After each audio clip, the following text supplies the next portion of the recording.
दोस्तों नमस्कार, हर हर महादेव। स्वागत करती हूँ आपका अपने इस चैनल में, जिसमें आप सुनते हैं सनातन धर्म से जुड़ी कथा कहानियाँ व अन्य पौराणिक कथाएं और कहानियाँ। आप सुन रहे हैं संक्षिप्त शिव पुराण शतरुद्र संहिता का ये अध्याय, और इस अध्याय में आज आप सुनेंगे भगवान शिव के अवधूतेश्वर अवतार की कथा और उसकी महिमा का वर्णन। आइए इस अध्याय को विस्तार से सुनते हैं। नंदीश्वर कहते हैं, सनत कुमार, अब तुम परमेश्वर शिव के अवधूतेश्वर नामक अवतार का वर्णन सुनो, जिसने इंद्र के घमंड को चूर चूर कर दिया था।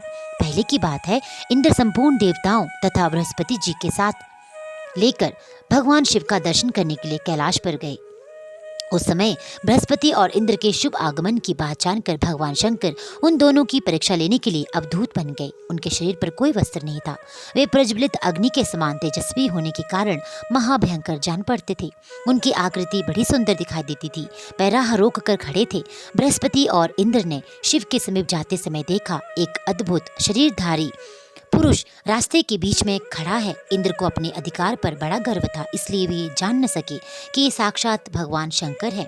उन्होंने मार्ग में खड़े हुए पुरुष से पूछा, तुम कौन हो? इस नग्न अवधूत वेश में कहाँ से आए हो? तुम्हारा नाम क्या है? सब बातें ठीक ठीक बताओ, देर न करो। भगवान शिव अपने स्थान पर हैं या इस समय कहीं अन्यत्र गए हैं। मैं देवताओं तथा गुरु जी के साथ उनके दर्शन के लिए जा रहा हूँ। इंद्र के बारंबार पूछने पर भी महान कौतुक करने वाले अहंकार हारी महायोगी त्रिलोकीनाथ शिव कुछ न बोले, चुप ही रहे। तब अपने ऐश्वर्य का घमंड रखने वाले देवराज इंद्र ने रोष में आकर उस जटाधारी पुरुष को फटकारा और इस प्रकार से कहा। इंद्र बोले, अरे मूढ़, दुर्मते, तुम बार बार पूछने पर भी उत्तर नहीं देता, अतः तुझे वज्र से मारता हूँ, देखूं कौन तेरी रक्षा करता है। ऐसा कहकर दिगंबर पुरुष की ओर क्रोध पूर्वक देखते हुए इंद्र ने उसे मार डालने के लिए वज्र उठाया। ये देख भगवान शंकर ने शीघ्र ही उस वज्र का स्तबन कर दिया। उनकी बाह अकड़ गई, इसलिए ये वज्र का प्रहार न कर सके। तदनंतर वह पुरुष तत्काल ही क्रोध के कारण तेज से प्रज्वलित हो उठा, मानो इंद्रिय को जलाए देता हो। भुजाओं के स्तंभित हो जाने के कारण शाची बल्लभ इंद्र क्रोध से उस सर्प की भांति जलने लगे, जिसका पराक्रम मंत्र के बल से अवरुद्ध हो गया हो। बृहस्पति ने उस पुरुष को अपने तेज से प्रज्वलित होते देख तत्काल ही से समझ लिया कि ये साक्षात भगवान हर है। फिर तो वे हाथ जोड़कर प्रणाम करके उनकी स्तुति करने लगे। स्तुति के पश्चात उन्होंने इंद्र को उनके चरणों में गिरा दिया और कहा, दीनानाथ महादेव, ये इंद्र आपके चरणों में पड़ा है, आप इसका और मेरा उद्धार करें। हम दोनों पर क्रोध नहीं, प्रेम करें। महादेव, शरणागत इंद्र की रक्षा कीजिए। आपके ललाट से प्रकट हुई आग इन्हें जलाने के लिए आ रही है। बृहस्पति की बात सुनकर अवधूत वेशधारी करुणा सिंधु शिव ने हंसते हुए कहा, अपने नेत्र से रोषवश बाहर निकली हुई अग्नि को मैं पुनः कैसे धारण कर सकता हूँ? क्या सर्प अपनी छोड़ी हुई कैंचुल को फिर ग्रहण करता है? बृहस्पति बोले, देव भगवान, भक्त सदा ही कृपा के पात्र होते हैं। आप अपने भक्त वत्सल नाम को चरितार्थ कीजिए। इस भयंकर तेज को कहीं अन्यत्र डाल दीजिए। रुद्र ने कहा, देव गुरु, मैं तुम पर प्रसन्न हूँ, इसलिए उत्तम वर देता हूँ। इंद्र को जीवन दान देने के कारण आज से तुम्हारा एक नाम भी जी भी होगा।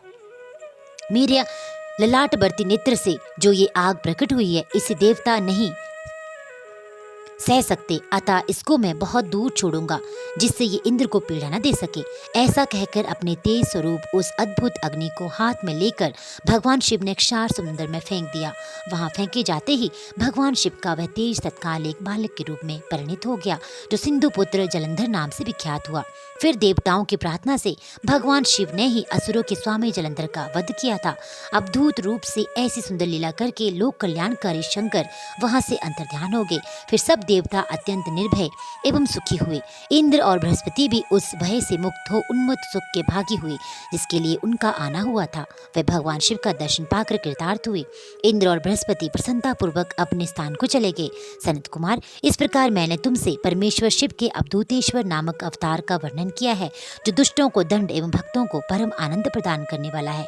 ये दिव्य आख्यान पाप का निवारण करके यश, स्वर्ग, भोग, मोक्ष तथा संपूर्ण मनोवांछित फल की प्राप्ति कराने वाला है। जो प्रतिदिन एकाग्रचित हो इसे सुनता या सुनाता है, वह इहलोक में संपूर्ण सुखों का उपभोग करके अंत में शिव की गति को प्राप्त कर लेता है। दोस्तों, ये था आज का अध्याय। आगे के अध्याय में आप सुनेंगे भगवान शिव के भिक्षु वरीयावतार की कथा, राजकुमार और द्विज कुमार पर कृपा। दोस्तों, अगर आप पहली बार इस वीडियो को सुन रहे हैं, पहली बार चैनल के साथ जुड़े हैं, तो चैनल को सब्सक्राइब और बेल आइकन को दबाना बिल्कुल ना भूलिएगा। साथ ही साथ वीडियो को अधिक से अधिक लाइक और शेयर करना भी ना भूलिएगा। आप सबका दिन शुभ हो। हर हर महादेव।